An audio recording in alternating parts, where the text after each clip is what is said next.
ఆంధ్రప్రదేశ్ లో గత కొద్ది రోజులుగా మనం గమనిస్తున్నట్టయితే రాష్ట్ర రాజకీయాల్లో పెను మార్పులు వస్తున్నాయి.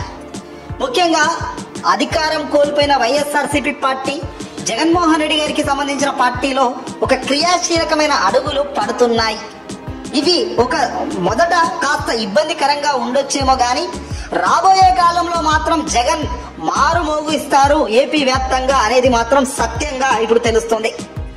చంద్రబాబు నాయుడు గారు ఒక పక్కన అధికారం కోసం ఇష్టం వచ్చినట్లుగా హామీల వర్షాలు కురిపించి చివరకు అధికారం వచ్చిన తర్వాత ఆర్థికంగా డబ్బులు మా దగ్గర లేవు, బలం లేదు కాబట్టి కాస్త ఓపికతో ఉండాలి, డబ్బులు వచ్చాక మేము పథకాలు పంచే కార్యక్రమాలు పెడతాం కానీ ఇప్పుడు డబ్బులే లేవు కదా, పథకాలు ఎక్కడి నుంచి తేవాలి, వెల్ఫేర్ ఇవ్వలేము అంటున్నా.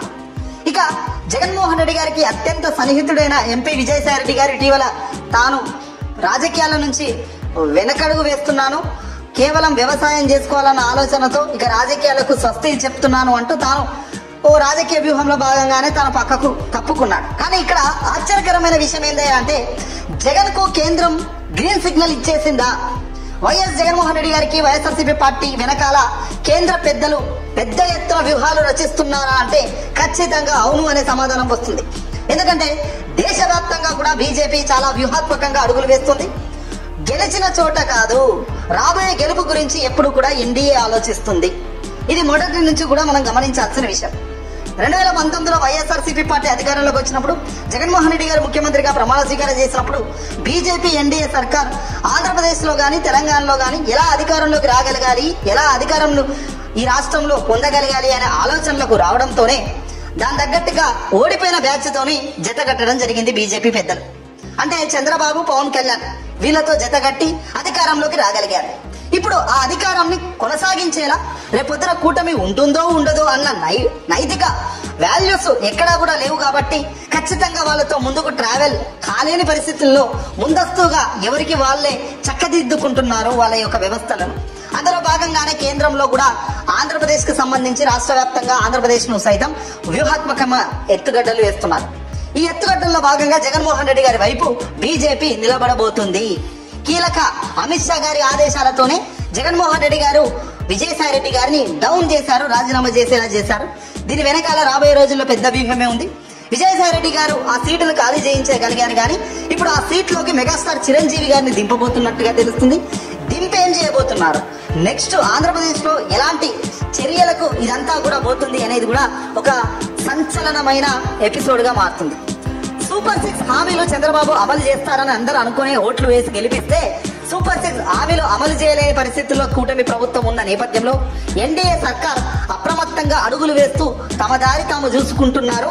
పేరుకు మాత్రం కూటమికి జై కొడుతూ కూటమి వెనకాల ఉన్నప్పటికీ, కూటమికి మద్దతుగా ఉన్నప్పటికీ కూటమితో నడిచే అవకాశాలు చాలా తక్కువే అంటున్నారు రాజకీయ విశ్లేషకులు. జగన్మోహన్ రెడ్డి గారిపై ఇప్పటిదాకా కూడా పెద్దగా కేంద్ర పెద్దలు ఎక్కడ కూడా గట్టిగా విమర్శించిన దాఖలాలకు పోలేదు. ఇటీవల విశాఖపట్నం వేదికగా దేశ ప్రధాని నరేంద్ర మోదీ గారు పర్యటన ఉన్నప్పటికీ జగన్మోహన్ రెడ్డి గారు అంటే మాజీ ముఖ్యమంత్రి కాబట్టి జగన్మోహన్ రెడ్డి గారిని ఉద్దేశించి ఏమైనా విమర్శలు చేస్తారని అందరూ ఎదురు చూస్తారు. కానీ ఒక్క మాట అంటే ఒక్క మాట కూడా తాను అనకుండా సింపుల్ గా వైఎస్ఆర్సీపీ పార్టీని ఏం టచ్ చేయకుండా కేంద్రంలో ఎన్డీఏ సర్కార్ రాబోయే కాలంలో ఎలాంటి చర్యలు తీసుకుంటుంది, కాలం కలిసి వస్తే ఎలాంటి అడుగులు వేస్తుంది అనే దానిపై కాస్త 4 మాటలు చెప్పి వాళ్ళు వెళ్ళిపోయారు. మరి జగన్మోహన్ రెడ్డి గారు నిజంగా అవినీతి పరుడు అయితే, జగన్మోహన్ రెడ్డి గారు నిజంగా మోసపూరితమైన ప్రభుత్వాన్ని నడిపి లక్షల కోట్లు దొబ్బేసిన వైన్యం ఉంటే జగన్మోహన్ రెడ్డి గారు పేదలకు సంక్షేమ పథకాలు గొప్పగా ఇవ్వలేకుండా ఫెయిల్ అవుతే మరి ఎందుకు దాన్ని వీళ్ళు విమర్శించడం లేదు? ఎందుకంటే జగన్ ను టచ్ చేస్తే మాత్రం ఏపీలో అవుట్ అవుతామన్న సంగతి కేంద్ర పెద్దలకు బాగా తెలుసు. ఇక్కడ గొప్ప వాళ్ళు ఎవరయ్యా, విశ్లేషకుల లేదంటే ప్రజల లేదంటే రాజకీయ నాయకుల అంటే అందరికన్నా గొప్ప వాళ్ళు ప్రజలు. కానీ ప్రజలకు ఆ గొప్ప వాళ్ళు ప్రజలకు మాత్రం అవకాశం చాలా 5 ఏళ్లలో ఒకేసారి వస్తుంది. కానీ రాజకీయ నాయకులకు అవకాశం చాలా 5 ఏళ్ళు మాత్రం ఉంటుంది. ఎటు పడితే అటు దాన్ని తిప్పుకోవచ్చు 5 ఏళ్ళు. ఇప్పుడు ఇదే అడుగులు కేంద్రం వేస్తుంది. జగన్మోహన్ రెడ్డి గారితో ఒప్పందానికి శ్రీకారం చుడుతున్నారు. వైఎస్ఆర్సీపీ పార్టీ ఇప్పటికే ఎన్డీఏలోకి రమ్మని ఎన్నిసార్లు ఆహ్వానించినా కుదరదు అని తేల్చేసి చెప్పిన జగన్ రాబోయే కాలంలో కూడా కేంద్రంతో జత కట్టేందుకు ఖచ్చితంగా వెనకడుగు వెయ్యరు, జత కట్టరు.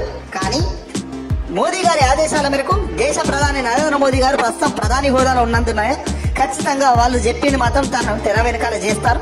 ఇన్ని రోజులు ఏదైతే కుదరదు చెయ్యను అని చెప్పారో ఇక జగన్ వీటికి ఫుల్ స్టాప్ పెట్టి తాను కూడా ఒక రాజకీయ ప్రత్యర్థులు ఏ మాదిరిగా రాజకీయ వ్యూహాలు అల్లుతున్నారో అంతకు మించిన రెట్టింపు ఉత్తేజంతో వ్యూహాలు అల్లడంకి జగన్ కూడా సిద్ధమయ్యారు అనే దానికి మొదటి ఉదాహరణ విజయసాయి రెడ్డి గారి రాజీనామా అని చెప్పవచ్చు. ఇక రాబోయే రోజుల్లో చాలా కీలక పదవులు తారుమారవుతాయి.